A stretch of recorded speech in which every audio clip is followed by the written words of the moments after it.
Here is your latest African news update. We're gathered to initiate the year of commemoration of one of the most momentous events of history, the commencement of the transatlantic trade, slave trade, which brought tens of millions of Africans to the Americas, North, Central, and South. We know of the horrors that accompanied that forced journey. We know of the brutalities that were meted out to them during their stay in the Americas. We know of the great difficulties they have encountered in attempting to assimilate and live and maintain their dignity in the Americas. We know of the extraordinary achievements and contributions they have made to the life of the Americas. And it is important that in this symbolic year, 400 years later, we commemorate their existence and their sacrifices. It was in anticipation of the year of commemoration that my great childhood friend, colleague, and associate, the late Jake Otanka Obecha-Bilemte, then Minister of Tourism in President John Agyekum Kufuor's government, a government of which I was part as foreign minister, launched in celebration of Ghana's Golden Jubilee, the Joseph Project, the project that identified the need to symbolize the return of the prodigal son who was lost and found.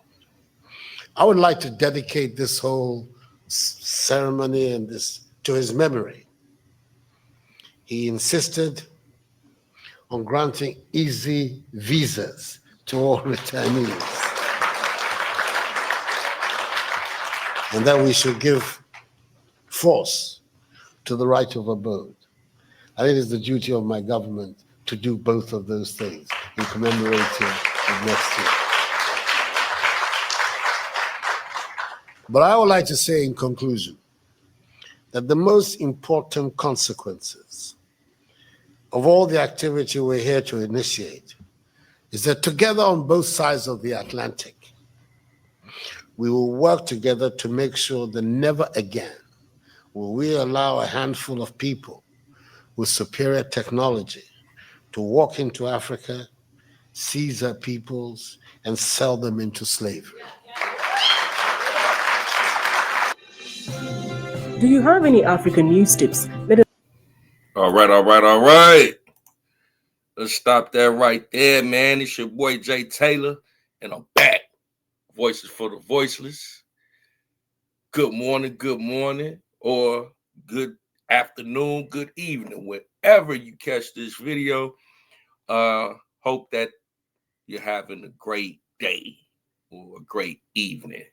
But yeah, man, I just was having a conversation with a couple of the guys, and this whole sort of debate came to surface. We were talking about our travels, you know what I'm saying, as foundational Black Americans, and how we got here with the transatlantic slave trade, and to kind of give you a brief overview. You know, it was kind of a heated exchange, and out that exchange, my position was that African nations, after they sold us into slavery to the white colonizers, my position was they never came to see about us. You know what I'm saying? Like, they just sold us. They ain't know where these people was taking us. Family members turned on other family members, got gold and silver or liquor and firearms or whatever the exchange was about. We ended up going through the transatlantic slave trade, ended up on the shores of America and in the Caribbean. And I'm like, man, I'm gonna be frank with y'all. I'm like, man, F Africa. They ain't come see about us. you know? And my mans was like, yo, you sound real harsh, man. You know what I'm saying? Like you can't have hatred towards, the motherland like that. I'm just like, man, bro, look, check this out. If somebody sold you out, and they come see about you, how you supposed to have some type of love? Well, I ain't gonna say it ain't no love. We all, come from the motherland. But how you gonna have this automatic, feeling to want to cake for the same people that sold you out? But through a little research, he brought it to my attention that I didn't really even know back in 2019, as we just seen in the beginning of this video, and as the title says, Ghana offered citizenship to Black Americans. Let's see 5 years later. Yeah, man. So 5 years ago, 6 years ago, the president of Ghana offered foundational Black Americans citizenship. And to my surprise, thousands of Black Americans actually took him up on that offer. Now, that's a beautiful thing. You know what I'm saying? And like he said, a handful of people would never, come in and have people sell their family off into slavery. So with that being said, let's get some context to what we talking about. Yes, sir. Yes, sir. Yes, sir. So this is going to be a great conversation, man. I really believe it. This is going to be good. We're going to have some fun with this one. Let's go. 2019 marked the year of return and 400 years since the arrival of the first slaves to the U.S. This coincided with the call for African Americans to return to their homelands. And since then, thousands of Black Americans have in fact been paying heed to the call and making the move to Africa. Most of the diaspora have been moving to Ghana, but many others have also moved to places like Senegal, Ethiopia, Nigeria, Rwanda, and South Africa. The reasons for leaving the U.S. transcend an ancestral calling. For many, it's the fractured race relations and an existential trauma that exists in the African American psyche since slavery. This all came to a boiling point after the murder of George Floyd in 2020. For many, it was a wake-up call that America wasn't really where they belong, and so they packed their bags in search of more welcoming lands. For many, their new home in Africa was blissful. A warmer climate, a lower cost of living, better quality food, and a sense of belonging, without the day-to-day challenges of both subtle and more overt racism that confronted them in America. However, not everybody had the soft landing they were hoping for. In this video, we'll look at why some African Americans end up returning to the U.S. after making the move to Africa. We've found that there are 4 main reasons. Keep watching until the end, as reason number 4 will surprise you. Now, before we continue, my position is this as well. We built this country as foundational Black Americans. You feel what I'm saying? After 400 years, we had an ethnogenesis, meaning that culturally, we created our own culture here on American soil. We fought. Our ancestors fought and died right here. We didn't flee. We never had an option to flee. So we made many inventions that contributed to this not only this country, but this world. Inventions like the traffic light, the doorknob, the ironing board, the iron. Through chattel slavery, not only picking cotton, but agriculture, built up the wealth of this nation. You know what I'm saying? So culturally,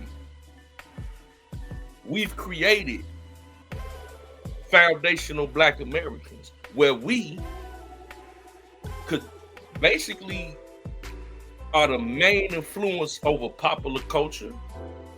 We create every genre of music.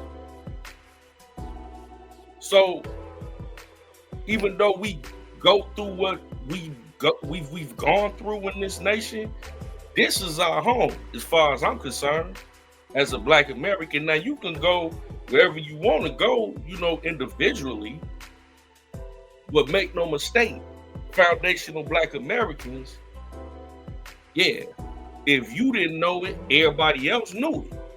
You know what I'm saying? We our own culture here. Now, before he get off into the reasons why a lot of these people went out there in 2019 and came back, I just want to set that precedence. You know what I'm saying? And whether you agree or disagree, you know, you have to respect that, because we've been here. I mean, we've been here further than 400, 500 years ago, if you want to go deeper. But just just for the sake of argument's sake, when we talk about, you know, foundational Black Americans coming through the transatlantic slave trade right here in the States, yeah, you know, we talking 4-5 centuries. We had an ethnogenesis. We started over, and we never had any nation that claimed us like, y'all come home. We never had that. You know what I'm saying? So we had to go through what we went through. And every race of people at some point in history have been enslaved. Black, white, brown, yellow, green. Everybody done been slave masters and slaves over and throughout history. You know, if you go back as far as you want to go. But yeah, I just wanted to lay that out right quick, and we can get back to it.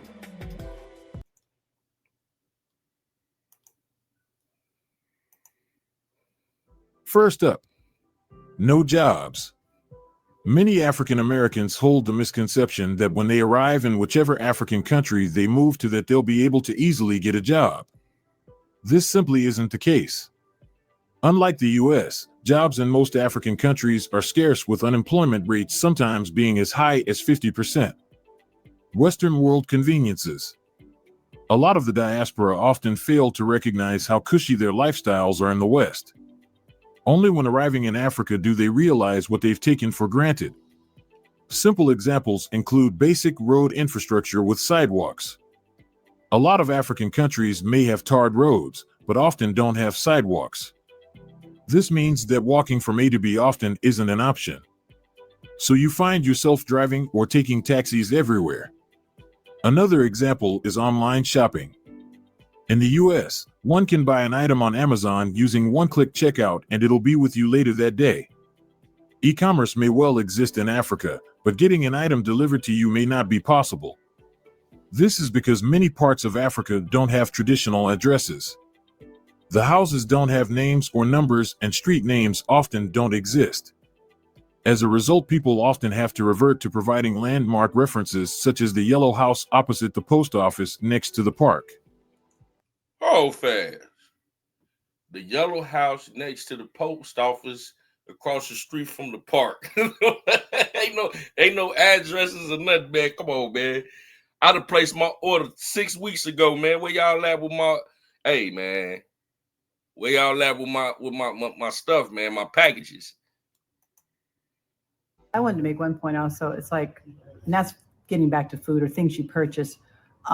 I'm noticing this is what I did in the States. When I got, like, we drink almond milk or certain dairy products or certain things, I was used to them lasting, once I opened them, like 9 days. Well, it's different here with the product we got. It lasts maybe 5. It says it on the carton, just like it does in the States. But those are the things you have to look into, because when I first got here and I got the almond milk, I didn't think about it. I just started keeping it for the amount of days I was used to. And I said, oh, I need to read this and see what it says. And I'm realizing it's the less amount of days. And so those are the things you have to look at too. Things that maybe you were used to getting of certain products that maybe had an expiration date different in the States, it may be different here. So just little. For some folks, not having these Western conveniences is more important than they realized, and before long they start to miss the comforts of American living and end up moving back. Culture. African Americans often erroneously believe that when they move to Africa, they'll fit right into the culture like a hand in a glove. This is very rarely the case. Although their ancestors may hate. I'm gonna stop that right there, right quick, because that's a great point. You know, I don't know what make people think that just going over there, you just gonna fit right in. You know what I'm saying? You might want to go travel a few times, make some connections, see if you like it first. I think a lot of these people just went over there, like you said, they were emotionally driven by the George Floyd incident, and something happened like that, and man, we got to get up out of America. I think they saw the president of Ghana talking like, "Come on home," and they got emotionally attached, and they kind of romanticized going back to the motherland, and we gonna be with our people in real time. That is a totally different culture over there. They don't really care about you being black. And just because you black don't mean you gonna fit in with the culture. Like I said, we got our own culture right here. We built. Now it ain't perfect. We got problems. We got issues. But you know, it all, like me and my homies was talking, it all down to perception though. It might work for some and not for many. It might work for many and not some. It just depends on who you talk to. Some may be able to assimilate. Some may be like, man, I'm going back to America, bro. From the African country they have moved to. Being so many generations removed from this country means that culturally they have very little in common with these people. Don't be expecting grits and deep fried chicken in Ghana. There aren't going to be any gospel singers in Senegal. Many people in Africa have never heard of Steve Harvey and don't care. The ones who try and adapt can sometimes make it work, but culture is a complex thing which is hard to articulate into words. It's also a feeling, and sometimes that feeling for African Americans in Africa just isn't there. Here in America, you have selected different types of foods. If you want Mexican, if you want Italian, if you want Jamaican, if you want all of these different types of foods, when you get to Africa, those areas who have that, if they have that, are going to be tremendously high to eat at. Lack of choice. America is perhaps more the land of plenty than the land of the free. You never have a lack of choice when making a decision in America. If you want to book a flight from New York to Los Angeles, you can choose from more than 6 different airlines. In most African countries, you may only have one airline to choose from. If you want to furnish a house or apartment, you have a cornucopia of choice when it comes to sofas, rugs, and tables and chairs. In Africa, this choice will most certainly be more limited. The lack of choice makes things more one-dimensional and also will invariably mean that prices on goods and services will be greater. Then you want to go ahead and buy the items that you're so used to, whether it's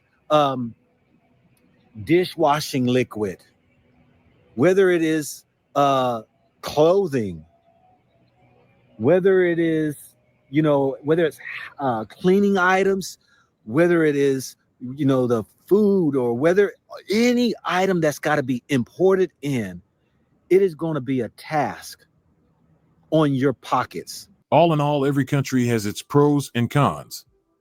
Through trial and error, many African Americans have found a new home in Africa. For some who have moved, see, you got some people, it worked out for them. You know what I'm saying? You got some people, they made it. They made the proper adjustments and they were able to assimilate. over there more flippantly, African living has often not met their expectations, and they've ended up moving back to the States. The moral of this video is to do your homework and plan effectively before deciding to up and leave the US for Africa.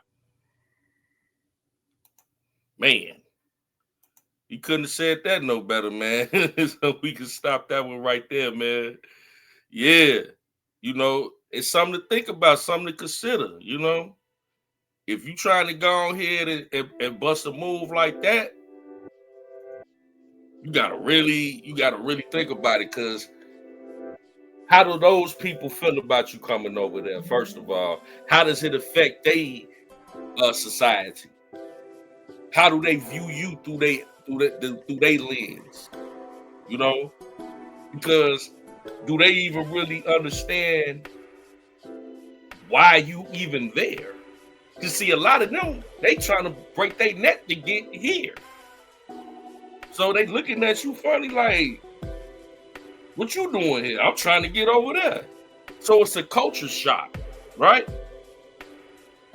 And I really believe a lot of these people that went out there 5-6 years ago didn't consider that. They just went out there, they saw the president, and I think it was a finesse. I'm standing on it was a finesse, because they know when you get over there, you're going to spend that American dollar. You know what I'm saying? That's what I'm thinking. And it's like, you know, Ghana is the main nation that went out and said they had this big old welcoming, you know what I'm saying, in 2019. But yeah, let's get some more feedback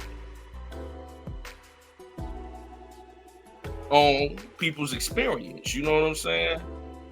And how these 5-6 years have been, if they lasted that long. Yes, indeed. All right.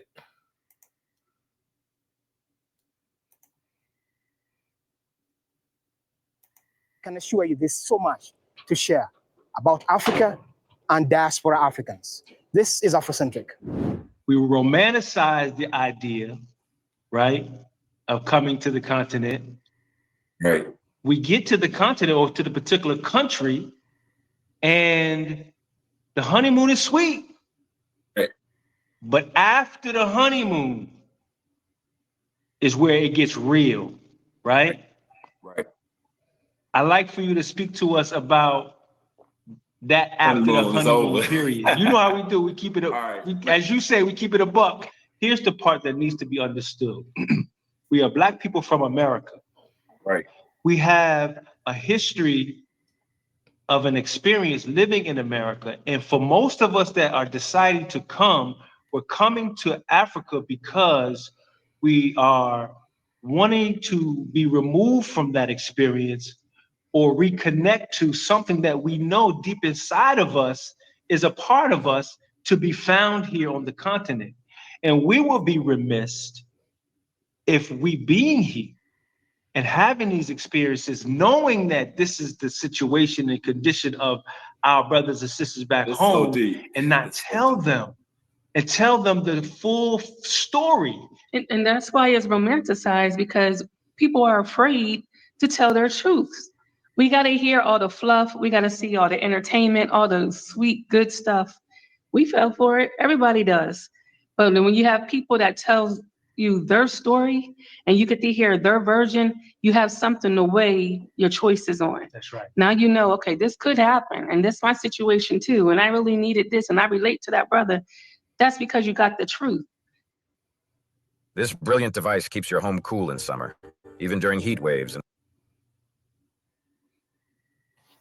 power outages. It's smaller than a lunchbox, cools any. So don't get offended. Right. Period. And So, you know all what? right, brother Will, talk to us, brother. and you know what? You are touching point on a good subject, because as African Americans, we all look at Africa as the motherland, right? It's the motherland. That's where we came from. Well, a good portion of the country believe that. Some Americans, African Americans, believe that we're from America, but that's another conversation. But in reference to how I feel, and then again to the viewers, this is my experience. I'm speaking from my experience and my thoughts. Everybody is different, but I'm only going to give you my perspective and my experience on being American and then moving to Africa. And you're right. I was the same way. I romanticized like one day, wow, I want to go to Africa and reconnect with my people. And yeah, that's where we come from. But then once you get there, you're seeing that you're not seen as African. You're seen as an American. You like seen as a Black American. You just American is happen to be Black in most situations. And I felt that way when I initially went to Ghana. And I was like, oh, okay. They'll never view me as brother because a good percentage of Africans, they're not taught our history. They're not taught about the slave trade to an extent. So they don't understand why we romanticize coming to Africa. Because when we come and we visit, they be like, why you all are here? We want to move to America. Why you all coming here? So I think a lot of African Americans, when you come to Wanda or come to Wanda, Africa, or wherever, you have to adjust your emotions because Africans don't view us as brothers and sisters. I'm just gonna keep it a buck. They view 90% of them view us as foreigners.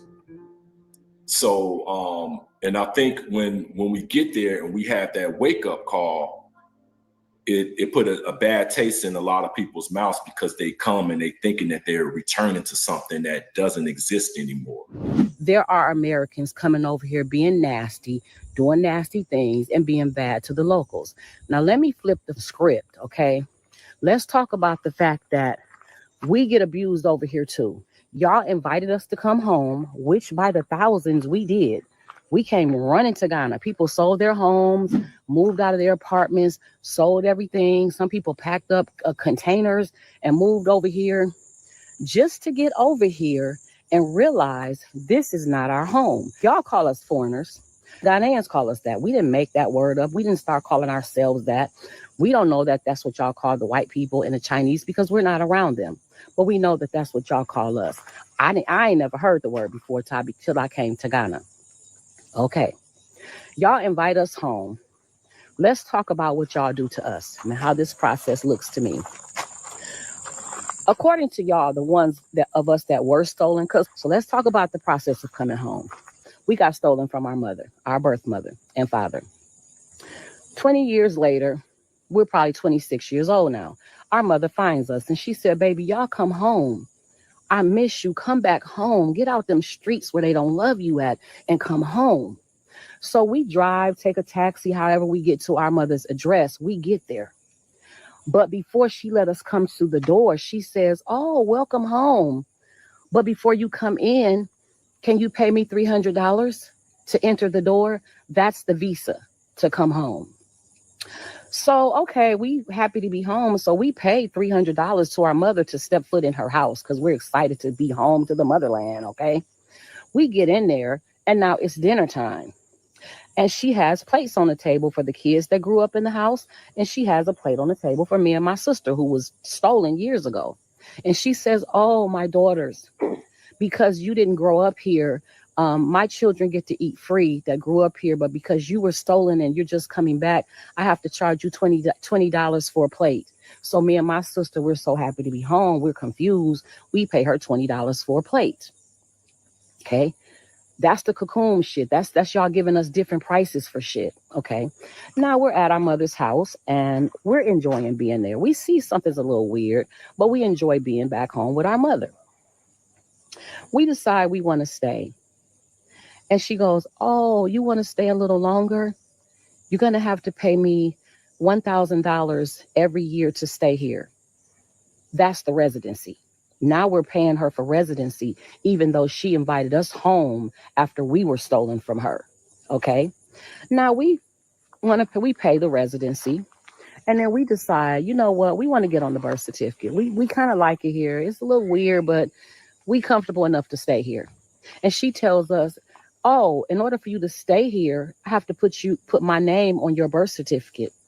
That's going to be $3,000 each, please. And then I will put your name on the birth certificate, and you will become a family member. That's the citizenship. That's the citizenship. So how are we home if we got to pay y'all? Why aren't the visas free? If this is home, why don't you make this visa free for us? If this is home, why do we have to pay to be a resident? If this is home, why isn't our citizenship automatically given to us? Okay, if there's one AI. All right.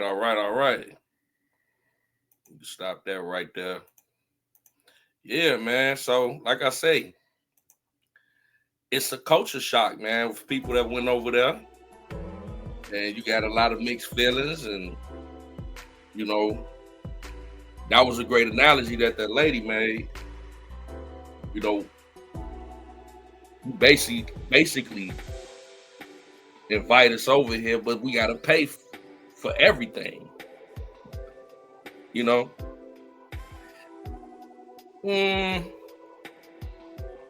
I don't agree with that. You know what I'm saying? If you're gonna invite Black Americans back, say, hey, welcome home. You know, it should be set up.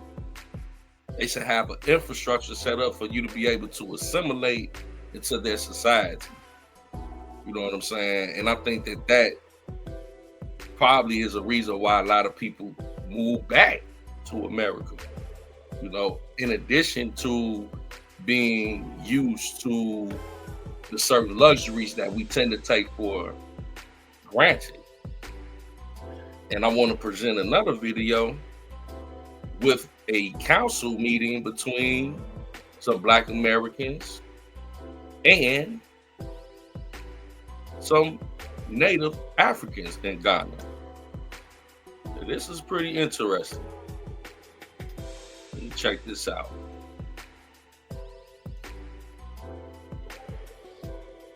Anna, you got your citizenship yesterday, and there's something that the professor said here, to be removed from the land of your enemy. Is this how you considered America, where you actually grew up? We moved for our safety and our children's safety. It is unsafe in the States, no matter where you go, if you look like us. Getting out of the land of our enemy was priority number one, to make sure that no matter what we did, to build a business or to simply just live the simple life, we will be protected in that. Nakia, is this also what you think? This situation is like a town hall discussion.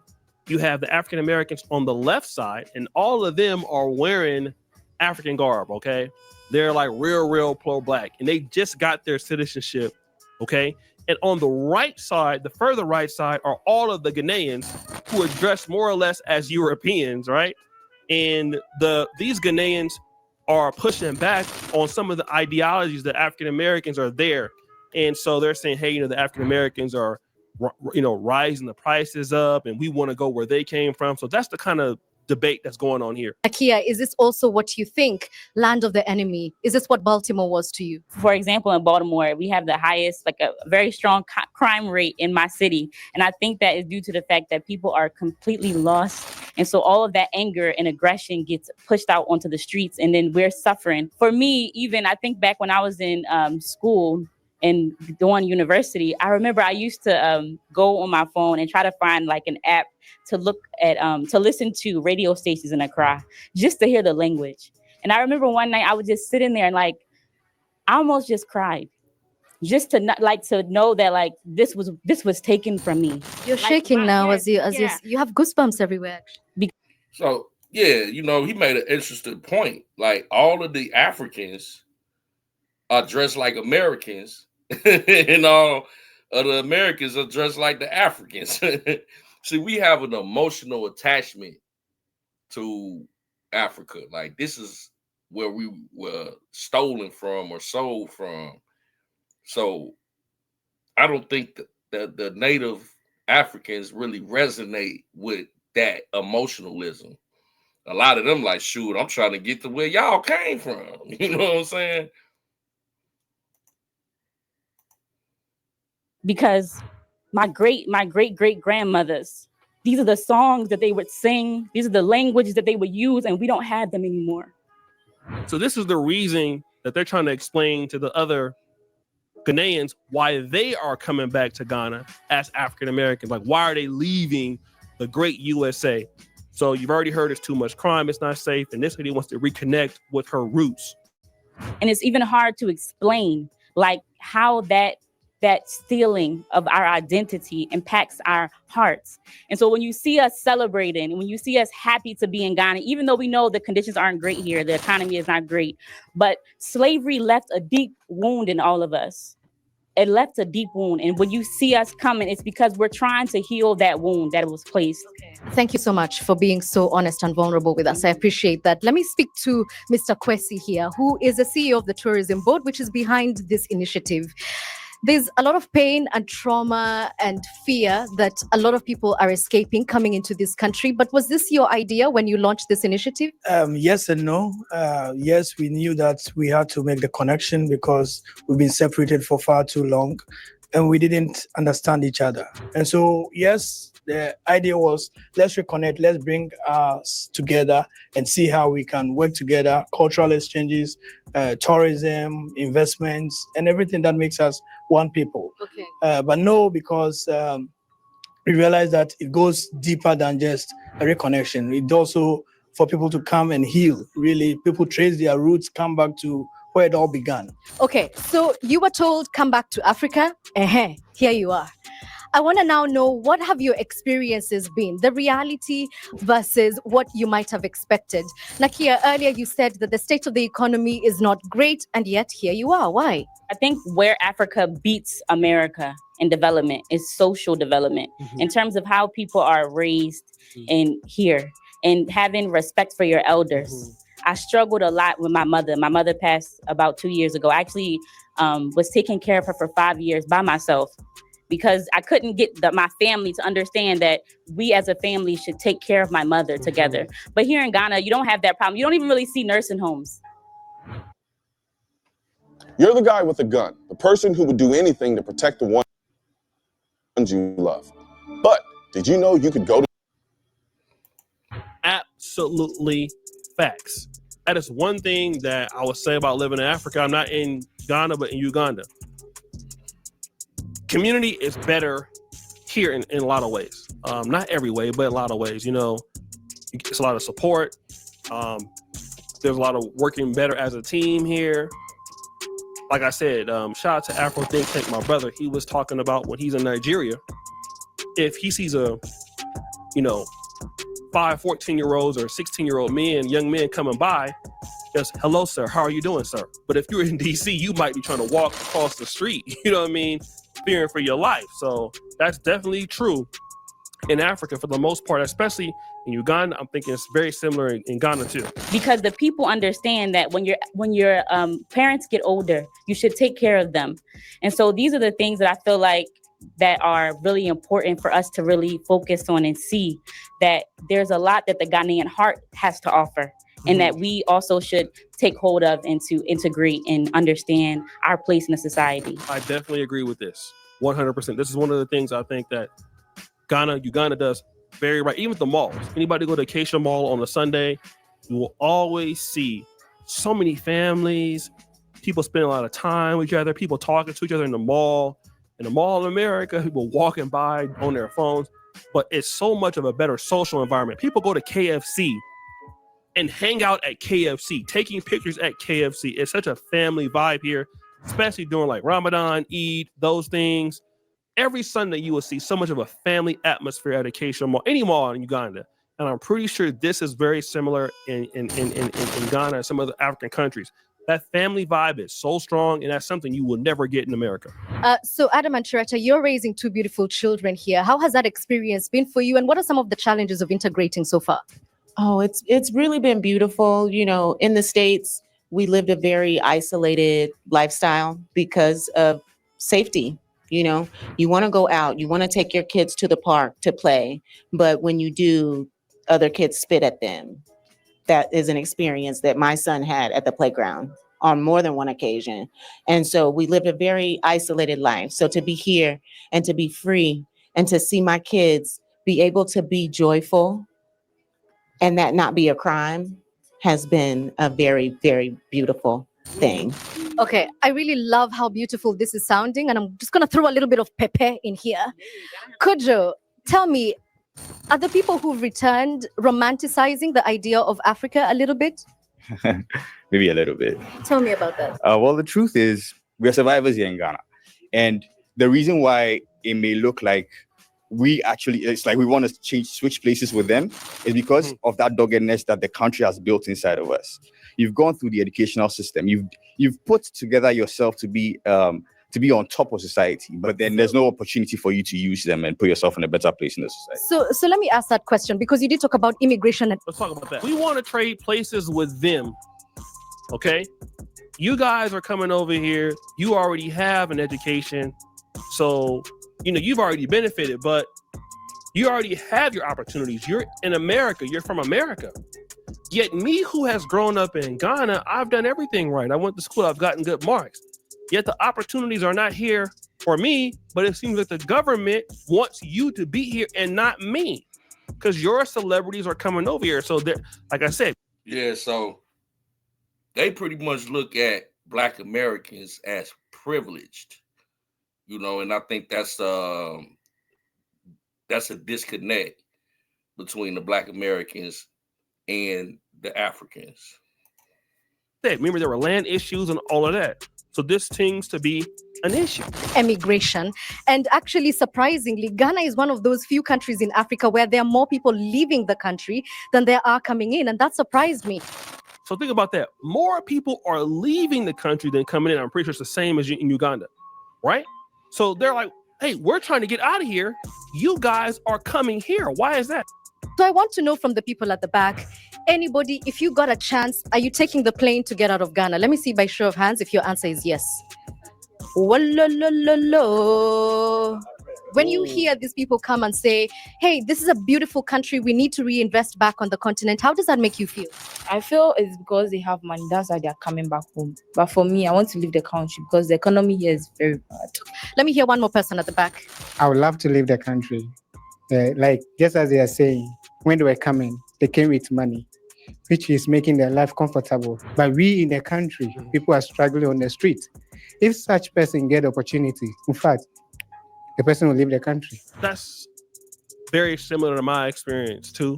So most people are looking to get out of here and they're confused with America's coming. So that's already a disconnect. As you can see, we're coming to Africa. Some of us may be coming as business people, but most of us are coming for emotional connection.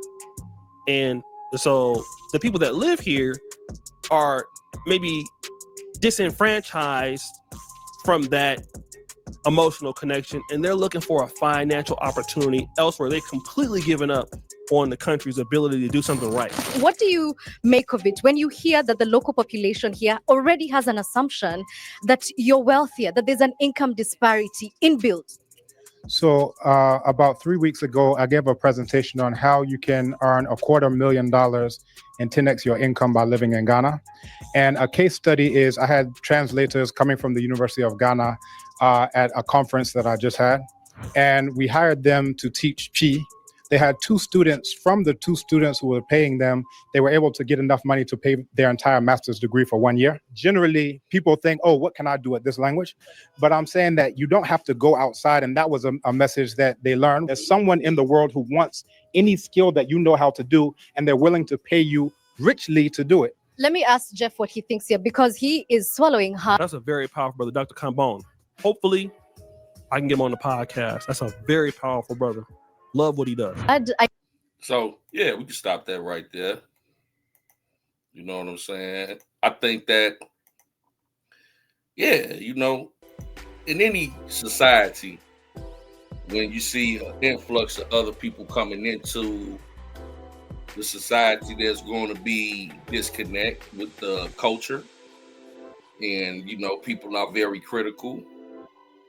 But yeah, man, maybe we could do a part 2 to this, man. I'm already at 45 minutes into this, I had some more content. But let me know if y'all wanna dive off into this a little bit more. But as you see, many of the Africans are looking at the Americans like, oh, fast. But before I go, I guess I'll play one more clip. This lady says that the Africans are jealous of the Black Americans. It's an interesting take. I guess I'll share that. And then we'll get up out of here. See what she got to say. She claims Africans are jealous of Black Americans. Listen, this is going to tick some people off, but I do not want to associate myself with being African American. That is out the door, and I'll tell you why. Now, I have had discussions with people who, Black Americans who had went over to Ghana. You remember that time when the president was like, oh, we want, Black people from the diaspora to come over to Ghana. We're going to welcome you with open arms. You remember that? Well, a lot of people that I know that went over to Ghana, and I was going to go too. I had drunk the Kool-Aid and I'm like, well, shoot, let me go. But the people who went over there ended up coming back. The stories that they were telling, what was happening over there, they were getting scammed. They were purchasing land, come to find out that the land wasn't even, in their names, that somebody else owned it and there was nothing that they can do. They were spending thousands of dollars over. So basically what was happening is it was kind of like it appeared to be a lure for, Black Americans to go over to Ghana so that they can get scammed, right? And so they can get disrespected. And I'll talk about the disrespect. Now, there are a lot of videos that are circulating now where people are telling of their experiences at, how the Africans treated them over in Ghana. And so what they're saying basically validates what a lot of the people who I spoke with were talking about. They said when they got over there, they were so disrespected, right? And when they got over there, it was kind of like people just assumed that they had all of this money and they were just a big money grab. They were scammed out of their money. They were paying higher prices and everything. Now, there was this recent video that I saw on YouTube. Now, this wasn't the experience of the people that I personally spoke with, but they are now at the point where they're unaliving people, Black Americans. This one lady that I followed on YouTube, and I'll probably, post her video at some point. She said that she had heard some news that one of the Black women who went over there was found unalived behind her so-called property. Then she went on to say that it's now becoming typical that when they go there and they're out amongst Africans, that they are looked upon as like dogs, very disrespected. So I have chalked it up and I have said to myself, I'm like, you know what, based on these stories, the personal stories that I've heard from, and then all of the videos that are circulating about Africa, and I know Africa is a huge continent made up of different countries. I'm specifically talking about Ghana, but I know it's the same in other countries, but let's focus on Ghana. Those people are jealous of Black Americans. Don't think for one moment that they are not envious or jealous. They watch Black culture intensely. They mimic everything that we do.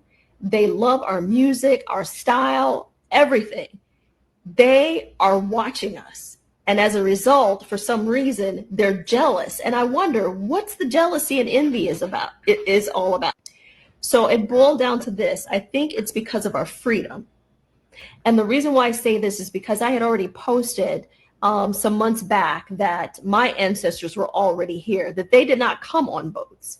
They were already here. They were not slaves. Oh my God, when I said that, and that video went somewhat viral, when I said that, people were coming for me in the comments, I mean, foaming at the freaking mouth. And you know who were foaming at the mouth and calling me all kinds of names and telling me I was lying? Were African people. Where one woman, and I looked on her page, her forehead was probably about 12 feet high, said that you will still be a slave in our eyes. dog. That's what she said to me. So I say this to you, Black people here in the United States of America. Africa is not your home. The United States of America is your home. Deal. All right. So we're going to stop that right there. And, you know, for what it's worth, I tend to agree with that sister. You know what I'm saying? But on the flip side, to each his own. People may be able to assimilate. It's not for everybody. You know, peace to the motherland. United States Black Foundational Black Americans. Make sure that you do your research, you do your history, because there's been a lot of people that ran over there thinking it was going to be one thing and it turned out to be another. You know what I'm saying? And you know, peace and blessings to all the African brothers and sisters as well. You know, when y'all come to America, we are very welcoming, you know, to all Black people across the planet. So when we come to the motherland, we anticipate the same gratitude and hospitality. But what say you? You know what I'm saying? Leave it in the comment section. I hope you enjoyed this video. Very, very interesting subject matter. Yeah, let me know if y'all want to do a part 2 to this. We can, because there's so much to cover. Almost at an hour on this video, Lord. But it's your boy Jay Taylor, Voices for the Voiceless. We love y'all, and until next time, we'll see you soon. Peace and blessings.